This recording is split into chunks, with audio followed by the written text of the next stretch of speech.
네, 본격적으로 이슈앤 전략 짚어보기 전에 K뱅크 저조한 수요 예측의 IPO를 또다시 연기했다는 점, 상장을 철회했다는 점, 투자에 혼돈 없이 참고하시길 바랍니다. 그럼 본격적으로 시작해보도록 하겠습니다. 오늘 장의 중심이 될 중요한 이슈앤 전략을 통해 정리해보도록 하겠습니다. LNS홀딩스 김선영 대표, 에이블에셋 유강희 대표, 길건우 FR 자산관리 대표, 헤르메스 스탁 하창환 본부장과 함께할게요. 어서 오세요. 첫 번째 이슈 짚어보도록 하겠습니다. 미국 대선이 임박한 가운데 일부 베팅 사이트에서 트럼프 전 대통령의 당선 가능성이 60%까지 넘어오면서 트럼프 트레이드가 다시 살아나고 있습니다. 관련해서 주목해볼 업종 하창환 본부장께 여쭤보도록 하겠습니다. 어떻게 보시나요? 네, 일단은 대선 막바지에 임박을 했기 때문에 아무래도 좀 변동성은 강해질 수 있다라고 보시면 좋을 것 같고요. 이제 여론조사에서 펜실베니아에서 이제 트럼프 후보가 이제 좀 앞서고 있다 이런 얘기가 나오면서 또 트럼프 트레이드에 대해서 강해지고 있는데 지금 이 정도 시점까지 온다라고 했을 때는 단순히 이제 트럼프 트레이드로만 보시는 게 아니라 일단은 이제 민주당과 공화당이 공통적으로 좀 제시하는 그런 이제 산업군들에서 특히나 이제 산업적인 성장 기조가 나오는 쪽으로 선택을 하시는 게 저는 나을 것 같습니다. 현재 원전, 조선, 방산, 비트코인, 금, 달러 이런 식으로 좀 많이 거론이 되고 있는데요.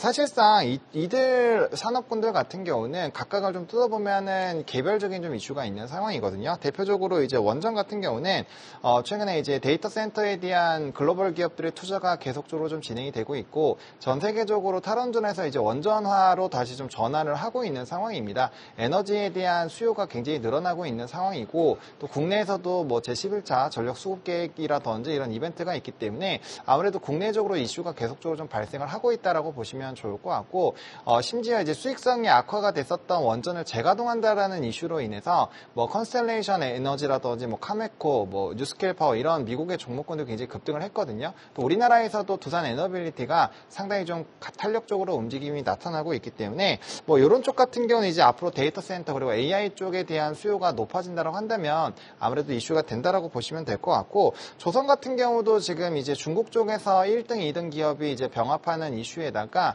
아무래도 이제 LNG선에 대한 수주가 좀 뺏기는 부분에서 좀 이슈가 있기는 하지만 HD그룹주가 워낙 수주의 기조가 좋은 상황이고 삼성중공업 쪽도 올해 연간 수주 목표량을 좀 채울 수 있다라는 부분 그리고 이제 국제회사기구에서 계속적인 환경 규제를 하고 있기 때문에 앞으로도 이제 조선에 대한 교체가 계속적으로 진행이 되지 않을까라는 전망들이 나오고 있거든요. 그래서 이렇게 각각의 산업군들을 좀 뜯어보시면 단순히 트럼프 트레이드로만 좋은 것이 아니라 그걸 플러스 알파 요인으로 좀 붙는 산업군들이 생기거든요. 그래서 그런 산업군들은 좀 계속적으로 보시면 좋을 것 같고요. 그래서 저는 원전, 조선, 방산, 비트코인은 대선이 지나더라도 계속적으로 좀 이슈가 될 것 같습니다. 그래서 지속적인 관심이 좀 필요하다고 보고 있고요. 방산은 이번 주에 이제 폴란드 정상회담까지도 좀 있는 상황이어서 모멘텀 플레이가 충분히 가능할 것 같고요.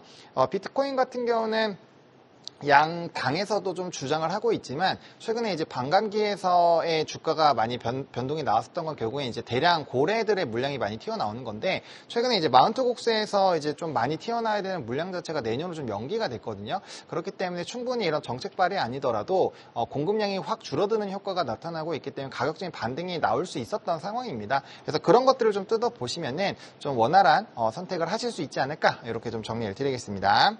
네, 미국 대선까지 정말 한 2주밖에 안 남았습니다. 원전, 방산, 조선, 재건, 비트코인 이런 쪽에 트럼프 트레이드 계속 관심을 가질만 하다 이런 진단이었습니다. 자, 다음 이슈 보겠습니다. 본격적인 3분기 실적 시즌을 앞두고 증권사들이 실적 전망치 지금 손질을 막 하고 있습니다. 평균적으로 눈높이를 낮추는 분위기라고 하는데 특히 화학업종이 조금 문제라고 하죠. 자, 김선영 대표한테 들어보겠습니다. 일단 보통 이 실적 전망치를 낮춘다라고 하는 걸 이제 나쁘게만 해석을 하는데 저는 오히려 이게 또 좋지 않을까라는 생각을 합니다. 왜냐하면은 기대가 그만큼 내려간다는 얘기잖아요. 항상 시장은 보면은 기대가 높으면 실망이 큽니다. 근데 이제 기대치를 낮춰놓으면 오히려 진짜 안 좋을 줄 알았는데 생각보다 나쁘지 않네라는 그런 심리가 나오면서 이게 오히려 매수세로 들어올 수 있거든요. 이게 잘 아시겠지만 지난 몇 년 동안 미국의 경기 침체설이 항상 있었을 때 미국에 대한 어떤 기대치를 낮춰놨는데 생각보다 실적이 잘 나오니까 굉장히 나쁜 줄 알았는데 생각보다 나쁘지 않네 이런 이슈가 나오면서 물량이 계속 들어왔었던 되게 좋았었던 트리거가 되는데 우리나라도 오히려 저는 최근에 과한 기대감이 좀 있는 업종들이 몇 개가 있었는데 오히려 조정된 게 좀 다행이다라는 그런 생각을 개인적으로 가지고 있습니다. 어쨌든 뭐 삼성전자가 어닝 쇼크를 발표를 하면서 이제 더 보수적인 컨센서스를 형성하는 분위기로 가고 있는데 일단 적절한 것 같고요. 일단 업종별로 보면 이제 앵커님 말씀하신 대로 화학 업종이 제일 큽니다. 영업이익 컨센서스 기준으로 이제 보니까 이제 1조 6,250억 원에서 1조 2,735억 원으로 무려 21.63%나 크게 줄였다는 그런 내용인데 화학업종들 보면은 일단 SK 이노베이션이 뭐 유가와 환율 하락 그리고 영업이익 추정치가 3,215억에서 2,009억으로 37.5%가 낮아졌다는 내용이 나왔고요. 그리고 뭐 코롱인더가 14.31%, 뭐 KCC가 12.6%, 그리고 금호석유가 14.46% 정도 떨어지면서 이제 기업들 대폭 하향 조정을 했는데 뭐 저는 사실 뭐 어떻게 생각하실지 모르고 이제 각자 개인별로 이제 분석하는 분별로 다르지만 저는 이 정도 조정된 거 잘 했다 생각합니다. 솔직히 과하다 생각 안 합니다. 뭐 사실 10% 이상씩 너무 좀 과한 어떤 인센 같이 붙어 있었던 느낌이 좀 분명히 있었기 때문에 10% 내외 조정은 좀 괜찮고요. 근데 SK이노베이션 같은 경우는 조금 살짝 좀 과하네, 과하게 좀 조정된다는 그런 느낌도 있는데 과하게 조정된 만큼 뭔가 이제 실적으로 좀 뭔가 커버링이 되게 되면은 이것 또한 또 다른 어떤 국면으로 올 수 있기 때문에 우리가 좀 같이 모니터링을 해볼 만한 그런 내용인 것 같습니다. 또한 전기전자 같은 경우도 이제 비슷한 내용인데 뭐 포스코 퓨처엠도 전망치가 296억에서 256억으로 한 13.29% 떨어졌고요. 뭐 LS 일렉트릭 떨어졌고 그리고 LNF 여러분들이 아마 투자 많이 하고 계실 것 같은데 LNF 같은 경우는 적자가 520억 원에서 613억 원으로 좀 증가할 것 같다는 그런 내용은 나왔습니다. 그래서 2차전지 쪽으로도 아무래도 조금 조정이 좀 된 그런 부분이 있는 것 같은데 2차전지를 우리가 실적으로 바라보기에는 이번 4분기까지 무리입니다. 그냥 아예 지금 3분기 실적 발표잖아요. 4분기 실적 발표까지 무리니까 그냥 내려놓으십시오. 오히려 전반적인 어떤 시장의 어떤 분위기가 좋아지길 먼저 바라는 게 낫지 실적은 제가 봤을 때 보수적으로 4분기 때까지 바라는 건 아니거든요. 그렇기 때문에 그 부분 체크해 보시면 좋을 것 같고요. 이와는 반대로 영업이익 컨센서스가 또 올라간 기업 업종이 있습니다. 뭐 통신업이 0.97% 올랐고요. 기계가 0.17% 올랐고 금융업이 0.09%, 뭐 운수장비가 0.01% 올랐는데 사실 올랐다고 하기에 민망하죠. 뭐 2, 3% 올라간 것도 아니고 자연수도 안 되는 수치이기 때문에 그래도 하락한 게 워낙 하락폭이 컸기 때문에 그래서 조금이라도 올라간 이런 업종들이 있으니까 한번 관심 가져보시면 좋을 것 같다는 말씀으로 준비해봤고요.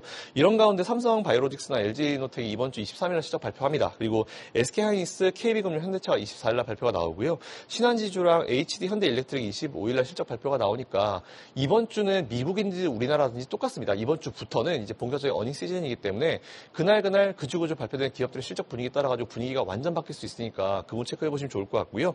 일단 제가 드리는 투자 의견 컨셉은 지금 잘 나가는 주 위주로 매수하시는 것도 괜찮지만 낙폭과대주 위주로 한번 관심 가져보시고 공부해보시는 전략이 중요할 것 같습니다. 뭐 그간 많이 빠진 반도체나 자동차나 2차전지 있지 않습니까? 제가 평소에 드렸던 그 의견 그대로 설명드리는 게 좋을 것 같다는 말씀을 드리고 요 기업 한번 공부해보시면 좋을 것 같습니다.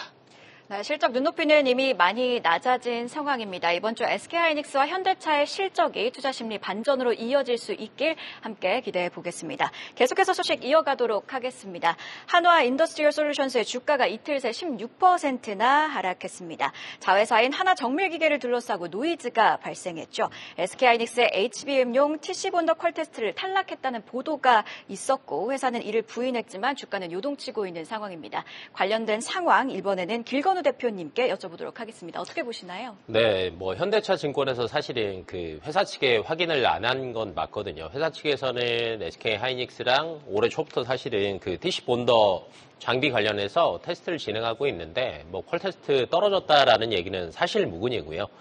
잘 진행되고 있고 뭐 빠르면 연내에 납품 예정이다라는 얘기까지 나오고 있는 상황에서 조금 설 때문에 탈락했다라는 탈락설 때문에 주가가 빠진 거여서 단기간 어느 정도 조정 뒤에는 이번 주에는 정석 회복하지 않을까라고 예상이 되고 있고요.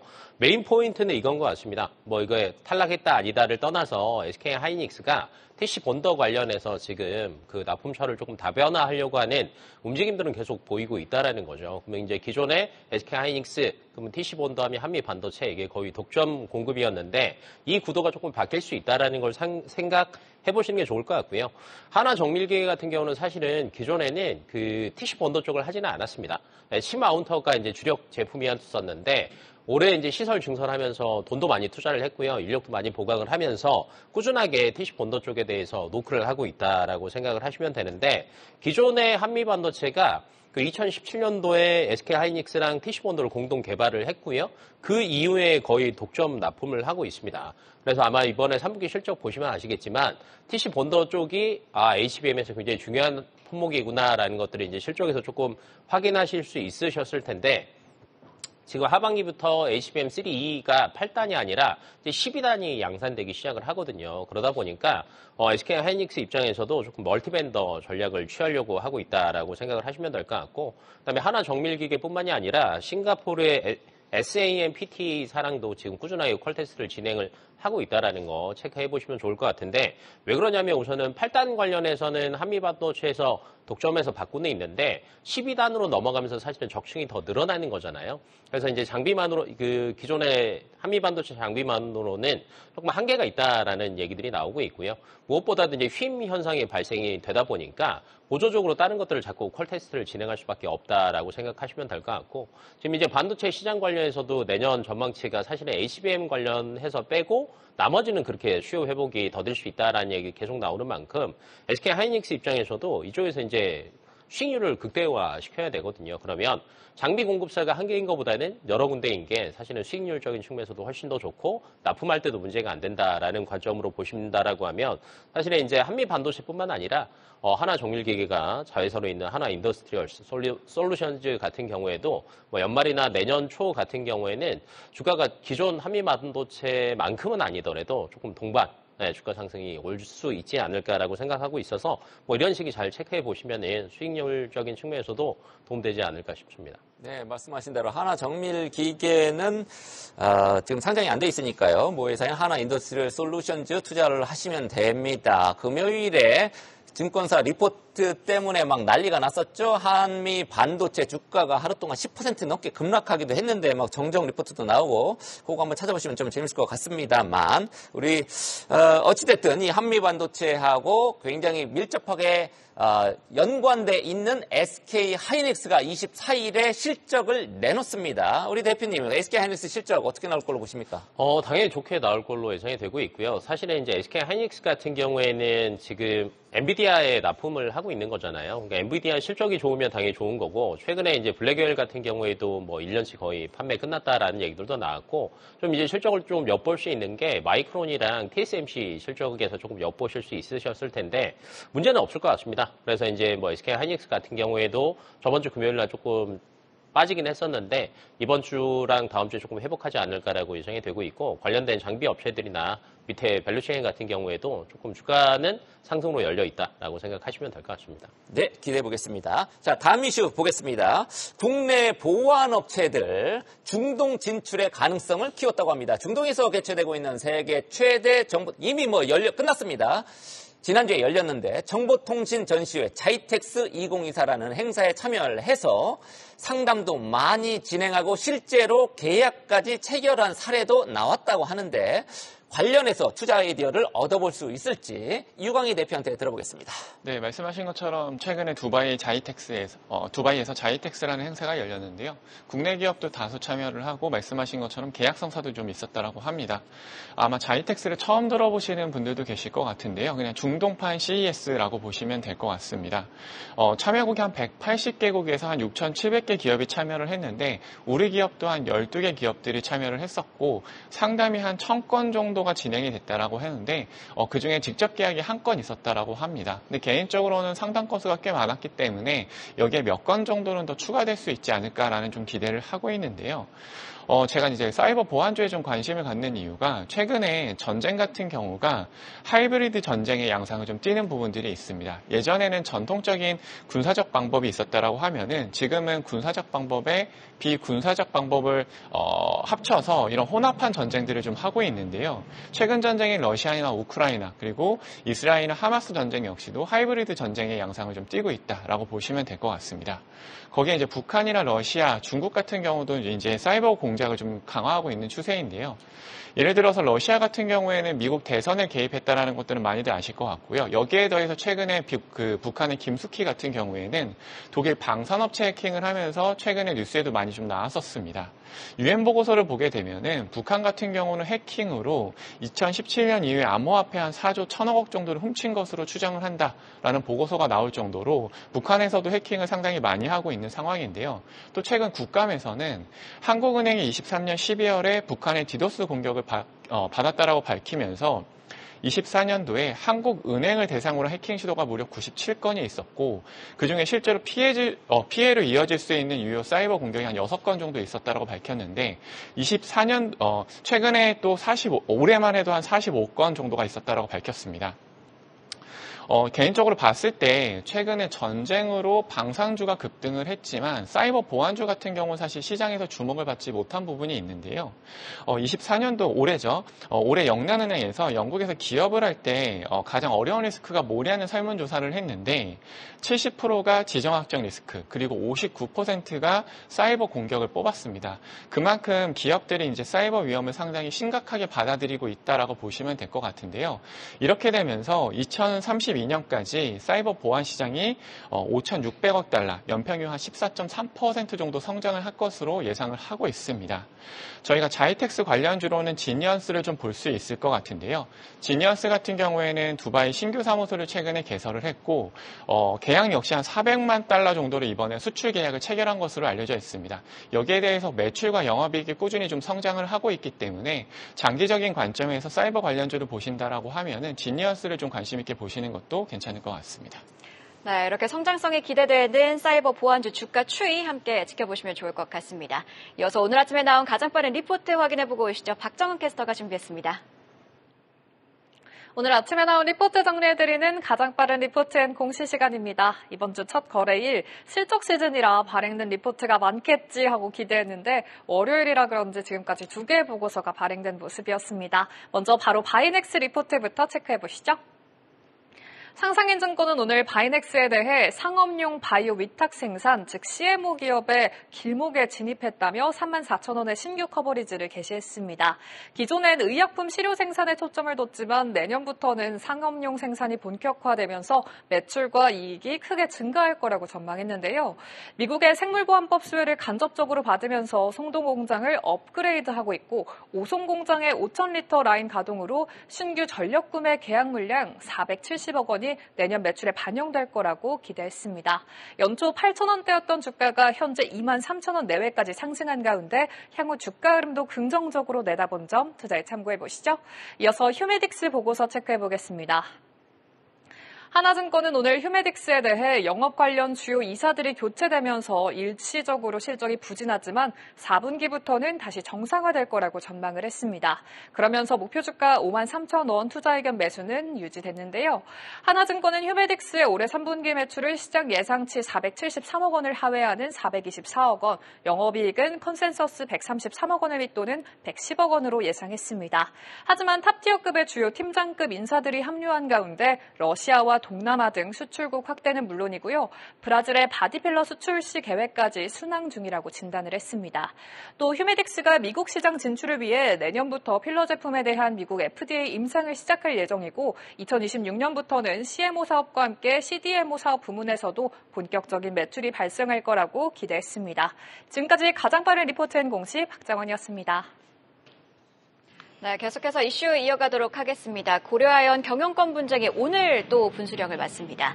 고려아연의 자사주 매입을 저지하기 위해 영풍과 MBK 연합이 신청한 2차 가처분 결과가 이르면 오늘 나올 것으로 예상되고 있는데요. 관련해서 투자 전략 길건우 대표님께 여쭤보도록 하겠습니다. 네, 2차 가처분 판정이 아마 오늘 나올 걸로 예상이 되다 보니까 오늘 시장에서도 지금 변동성이 굉장히 심하지 않을까라고 예상이 됩니다. 왜냐하면 이제 경영권 분쟁을 하고 나서부터 주가가 사실 이제 기존에 한 50만 원 정도였는데 83만 원까지 올랐거든요. 저번 주 금요일 날 종가가 82만 4천 원입니다. 네, 그만큼 굉장히 변동성 장세에 있다라고 생각을 하시면 되는데 메인은 이겁니다. 만약에 오늘 기각 판정이 났다라고 하면 지금 이제 공개 매수가가 89만 원이니까 89만 원까지는 상승할 수도 있고요. 반대로 가처분을 인용한다라고 하면 기존에 이제 대부분 경영권 분쟁이 있던 종목들 같은 경우에는 다 기존 주가로 대부분 회귀가 됐거든요. 그러면 주가 급락은 불가피하다라고 이제 생각을 하셔야 될 것 같고요. 이번에 결과는 이겁니다. 배임이냐 아니면 적대적 M&A냐. 그러니까 서로 주장하는 게 굉장히 다른데 결과가 어떻게 나올지는 사실은 재판부가 판결을 하는 거기 때문에 저희가 이제 쉽사리 예상을 할 수는 없지만 굉장히 변동성에 있다라는 것들을 조금 알아두시면 좋을 것 같고, 근데 이 외적으로도요, 고려아연 쪽은 조금 여러 가지 이슈들이 굉장히 많습니다. 우선은 이제 국정감사에서 이번에도 얘기가 나왔던 것 중에 하나가 그 적대적 M&A, 국민연금이 사실은 이제 한 7%를 가지고 있는 주주인데 M&A 사모펀드가 위탁운용사를 하는 게 맞냐라는 얘기가 분명히 나오고 있거든요. 근데 이걸 계속 이렇게 간다라고 하면 이 선정이 취소될 수도 있습니다. 네, 그런 입장에서 지금 MBK가 이걸 꾸준하게 밀고 갈 거냐라는 것들도 사실 의문이기도 하고요. 그다음에 이제 지금 임시주총 얘기가 또 계속 나오고 있습니다. 아마 오늘 결과 나오는 거와는 별개로 임시주총을 해서 이사회를 또 선임하냐 마냐라는 얘기들이 계속 나올 텐데 이때 양쪽의 그 주식 보유 현황을 보면요. 얼마 차이가 안 납니다. 그러니까 영풍이랑 MBK가 지금 현재 합산해서 보유하고 있는 게 38.47% 정도 되고요. 고려아연이랑 베인캐피탈의 그다음에 자사주까지 포함한다라고 하면 37.89%거든요. 그러니까 거의 비등비등한데 이 상태에서 국민연금이 누구의 손을 들어줄 거냐가 굉장히 중요합니다. 국민연금이 한 7.83% 정도 가지고 있는데 아마 이제 기존에 지난 3월에 정기주총할 때는 사실은 기존 경영진을 손을 들어줬거든요. 네, 그러다 보니까 질 수도 있다라는 게 시장에서는 조금 불안한 심리는 여전히 계속 잔존한다라는 거. 그리고 이제 또 다른 쪽에서는 금감원에서 또 별도로 움직임이 있을 수도 있습니다. 금감원에서는 고려한 이제 공개 매수 관련해서 불공정 거래 관련한 착수가 또 들어갈 수도 있거든요. 그러니까 변수가 굉장히 많다라는 거죠. 이 세 가지 변수가 잔존하고 있는 상태에서 아마 저는 개인적으로 볼 때는 오늘 오전장에서 차익 실현 가능성이 굉장히 높아질 수밖에 없는 구간이다라고 봐요. 그래서 만약에 이제 들고 계신 분들 같은 경우에는 어느 정도 차익 실현하시는 게 좋을 것 같고요. 그러면 새로 들어가는 것도 고려해 볼 만하냐라고 물어본다라고 하면 그 외적인 변수들 제가 많이 말씀을 드렸잖아요. 그래서 어느 정도는 조금 발을 빼셔야 되는 구간이지 않나라고 개인적으로는 생각하고 있습니다. 예, 리스크를 좀 크게 보시는군요. 근데 MBK하고 영풍 쪽에서는 장내 매수를 일단은 계속 좀 해야 되지 않을까 싶기도 하고요. 이제 경영권을 가지고 오려면 사실은 계속 매수를 할 수밖에 없는 구간이긴 한데요. 근데 만약에 여기서 더 많이 매수를 한다라고 해도 국민연금이 사실은 손을 들어줘 버리면 끝나죠. 네, 끝나는 거거든요. 그래서 임시주총까지 가기 전까지는 변동이 더 심한 구간이다라고 생각을 하셔야 될 것 같고 앞에서 국감이나 여러 가지 얘기들을 말씀 플러스 알파 드렸듯이 국민연금이 누구의 손을 들어줄까는 뚜껑 열어봐야 되겠지만 기존의 과정을 돌아본다라고 하면 그래도 현 경영진의 손을 들어주지 않을까 싶습니다. 네, 그렇게 예상하시는군요. 우리 길 대표님 생각으로는 고려아연의 본질 가치가 주당 뭐 83만 원은 택도 없다 뭐 이렇게 생각하시는 거죠? 네, 흔히 얘기하면 뭐 저희가 택도 없다라는 얘기를 하기는 조금 애매하긴 하지만 그래도 한 50만 원대 정도가 현재 네. 그냥 뭐 돈 버는 걸 기준으로 본다라고 하면 그 정도가 적당하지 않을까 싶어서 너무 조금 과도하게 많이 올라 있다라고 생각하고 있습니다. 네. 오늘 MBK하고 영풍이 특히 제기했던 가처분 2차 판결이 이르면 오늘 나오죠. 고려아연 주가가 크게 출렁일 수 있습니다. 투자의 주의가 꼭 필요하다. 이 점을 강조해 주셨습니다. 다음 소식입니다. 공기업하고 특히 도로공사입니다만 민간기업 정책펀드 등으로 구성된 팀코리아가 튀르키예의 고속도로 건설 사업 개발 그리고 수주에 성공을 했다고 합니다. 수주 규모와 함께 투자 전략 알아봐야 되겠죠. 김선영 대표님한테 들어보겠습니다. 앵커님 말씀하신 대로 사실 여기에 상장되어 있는 기업은 삼성물산밖에 없습니다. 그래서 사실 삼성물산 관련 내용이다라고 봐도 이제 과언이 아닌데요. 뭐 공기업이랑 민간기업 그리고 이제 정책펀드가 구성된 팀 코리아가 있는데 2조 원 규모의 튀르키예 고속도로 건설 사업을 수주했다는 그런 내용이 나왔습니다. 근데 제 기억으로는 2조 원대 해외 고속도로는 없었거든요. 그래서 아마 역대 최대 규모로 제 기억이 나는데 혹시 기억 틀려도 죄송합니다. 일단 이번에 참여한 팀 코리아 멤버를 보니까 한국 해외 인프라 도시개발 지원공사죠. 이제 KIND라는 곳이 있고 일본 것도 카인드라 부르는데 여기랑 한국도로공사, 삼성물산 그리고 KDB 산업은행이랑 튀르키예 현지 건설업체인 르네상스 홀딩스가 같이 구성된 이 컨소시엄이다라고 보시면 될 것 같습니다. 일단 튀르키예 북부 마르마라 고속도로라고요. NMH라 불리는 지역이 있는데 그 고속도로 전체 지역 중에 8번째 구간 이스탄불 시내랑 이스탄불 공항 사이에 위치한 바삭세이르라는 곳을 포함해서 총 4개 지역의 어떤 서부와 북부를 연결하는 공사라고 하는데 일단 총 계약 길이가 보니까 45km 정도 나옵니다. 그리고 31.13km가 주요 도로고 나머지 뭐 1.6km 뭐 이제 다리로 구성되어 있는데 거기에는 뭐 육교나 지하도나 배수로, 뭐 교차로, 고가도로 엄청나게 많이 포함이 되어 있고요.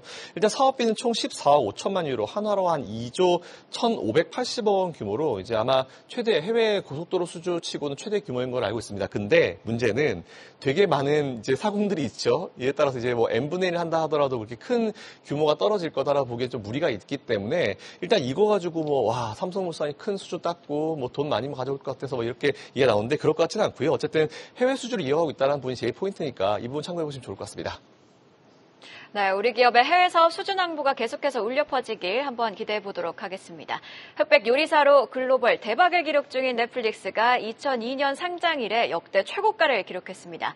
넷플릭스 주가는 올 들어 무서운 상승세를 보였는데요. 우리 콘텐츠주에도 훈풍이 이어질지 유강희 대표님께 여쭤보도록 하겠습니다. 네, 말씀하신 것처럼 넷플릭스는 최고가를 기록을 했는데 반대로 우리나라 콘텐츠 제작사의 대표적인 스튜디오 드래곤 같은 경우에는 올해만 한 30% 정도 이상 하락을 했었습니다. 제가 좀 보면서 포인트를 잡았던 부분이 넷플릭스 같은 경우는 영업이익률이 3분기 영업이익률이 한 29.6% 정도가 나왔습니다. 그런데 물론 조금 업종의 차이는 있지만 스튜디오 드래곤이나 에이스 스토리 같은 제작사 같은 경우에는 영업이익률이 한 5에서 9% 정도 기록을 하면서 상당히 낮은 흐름을 보였는데요. 우리나라 콘텐츠 기업들이 아무래도 주가 반등을 하기 위해서는 영업이익률을 좀 개선을 해야 되는데 배우 출연료 부담이 상당히 크기 때문에 영업이익률 개선이 좀 쉽지 않은 상황이라고 보시면 될 것 같습니다.